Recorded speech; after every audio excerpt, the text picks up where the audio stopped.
Olivia Mitchell straightened her Louboutin heels as she stepped out of the glass elevator onto the 42nd floor of Anderson and Pierce, the prestigious law firm where she'd worked tirelessly for 6 years.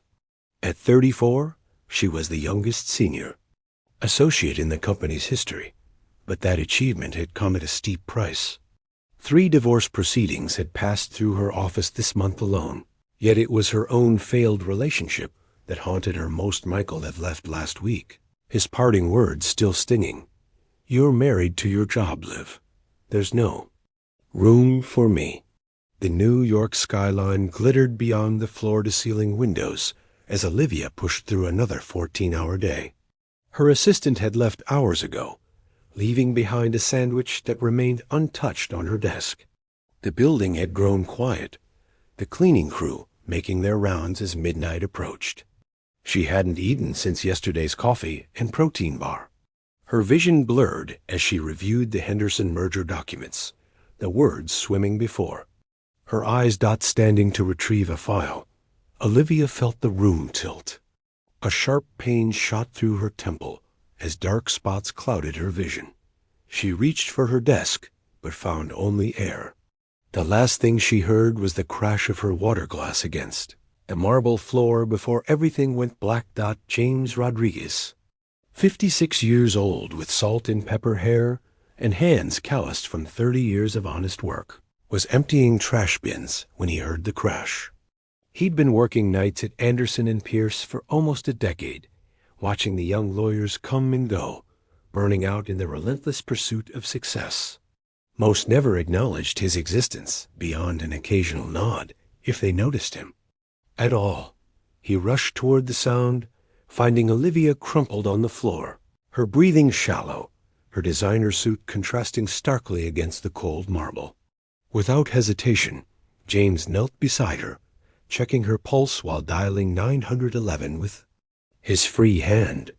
"Stay with me, Signora," he whispered, placing his jacket under her head. "Help is coming."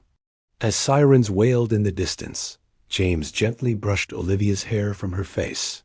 He'd seen her many times before, always rushing, always exhausted, often the last to leave. She reminded him of his daughter, another young woman who had once believed that success was worth any sacrifice. When the paramedics arrived, James stepped back, invisible once more. But as they lifted Olivia onto the stretcher, her eyes fluttered open briefly. Their gazes met for just a moment, the high-powered attorney and the janitor, before the doors closed and the ambulance pulled away into the night. James returned to his cart, but instead of continuing his rounds, he found himself staring at the business card that had fallen from Olivia's pocket. Without fully understanding why, he slipped it into his wallet and made a silent promise to check on her. Sometimes angels appear in the most unexpected forms. The steady beep of hospital monitors greeted Olivia when she regained consciousness. Sterile white walls replaced her office's panoramic views. A doctor with kind eyes explained what she already knew, but had ignored for too long. Severe dehydration, malnutrition, and exhaustion had caused her collapse. Her body had simply shut down after months of neglect. "You're lucky," Dr. Bennett said, reviewing her chart. "If you hadn't been found quickly, this could have been much worse." Olivia's thoughts drifted to the face she'd glimpsed before losing. Consciousness again weathered, concerned eyes that seemed familiar, yet out of place in her world of polished professionals. The hospital room door opened, revealing a nurse carrying a small vase of wildflowers. "These were left for you at the front desk," she explained, placing them on the bedside table. No card accompanied the modest arrangement, but something about their simple beauty touched Olivia deeply. They weren't the elaborate bouquets her colleagues might send. These were hand-picked, authentic. When her phone rang, reality came crashing back. It was Brandon Pierce himself, the firm's managing partner. His message was clear. The Henderson merger couldn't wait, and neither could the firm. Her temporary replacement was already being briefed. "Take the week, Olivia," he said, his voice betraying impatience rather than concern. We need you back at full capacity." After hanging up, Olivia stared at the ceiling, the irony not lost on her. 6 years of sacrificing everything for the firm, and they couldn't spare her more than a week. Later that afternoon, as she prepared to check herself out against medical advice, a hospital volunteer arrived with her personal effects from the night before, her purse, phone, and a note she didn't recognize. "Hope you feel better soon. The world needs your light." It was signed simply, James Building Services, the janitor. He had been the one to find her, to call the ambulance.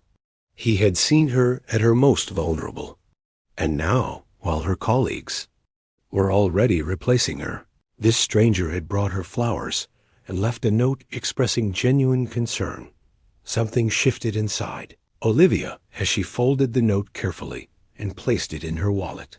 For the first time in years, she called a cab instead of her driver, giving the address of her apartment rather than the office. Perhaps it was time to reassess what truly mattered. 2 weeks later, Olivia returned to Anderson and Pierce, outwardly the same polished attorney, but inwardly changed. Her doctor had been firm another collapse could cause permanent damage. She'd negotiated a slightly reduced schedule, though Brandon had made his displeasure clear. That evening, as most employees filtered out of the building, Olivia remained at her desk, not from workaholic compulsion, but with purpose. At 9:30 p.m., she heard the familiar sound of the cleaning cart rolling past her office. "James?" she called out. The janitor appeared in her doorway, surprise evident on his face.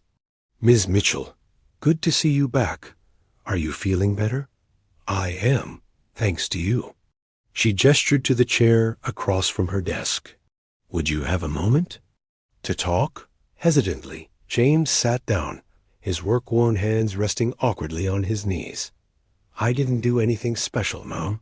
"You saved my life," Olivia replied simply, "and brought me flowers." For the first time, she truly looked at the man she'd passed countless times without really seeing. His eyes crinkled with gentle wisdom, his uniform meticulously clean, despite his labor-intensive job. Over the next hour, they really talked. James told her about coming to America from Puerto Rico 30 years ago, about raising his daughter alone after his wife's death, about his pride when that daughter became the first in their family to graduate college. Olivia shared her own story, the farm in Nebraska where she grew up, the scholarship that brought her to Columbia Law, the gradual loss of herself in pursuit of partnership. "You remind me of Elena, my daughter," James admitted. "So brilliant, so determined." But she learned to balance before it was too late. Before they parted ways that night, Olivia did something that would have been unthinkable weeks earlier. She wrote down her personal phone number. "I'd like to buy you coffee sometime, to properly thank you." James smiled, his dignity evident as he accepted the gesture not as charity, but as genuine connection. "I'd like that, Miss Mitchell." "Olivia," she corrected. "Please call me Olivia." In the following months, an unlikely friendship blossomed.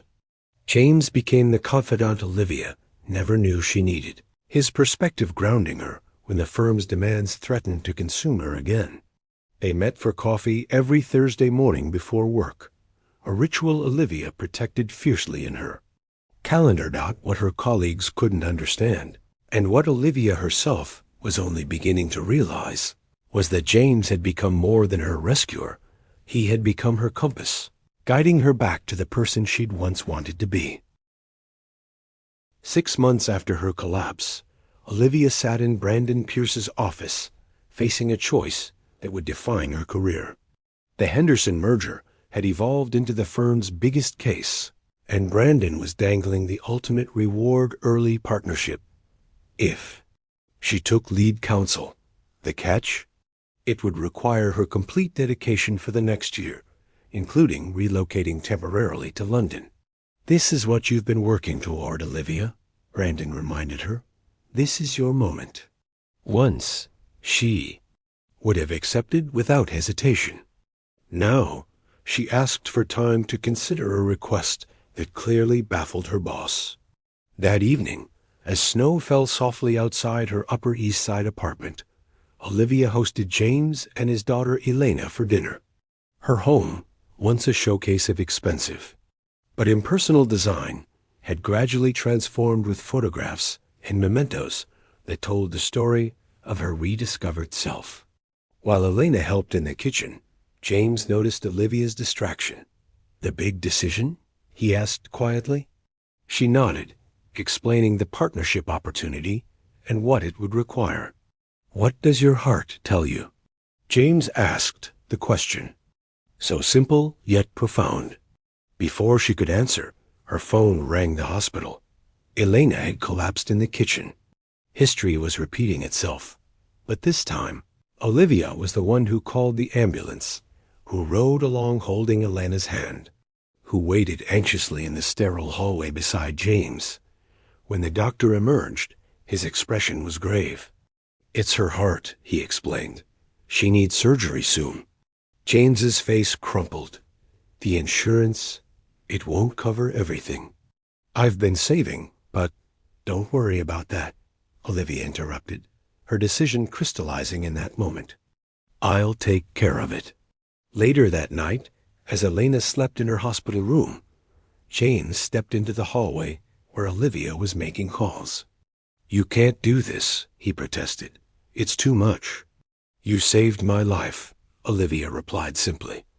"Now let me help save hers." The next morning, Olivia walked into Brandon's office and declined the London position.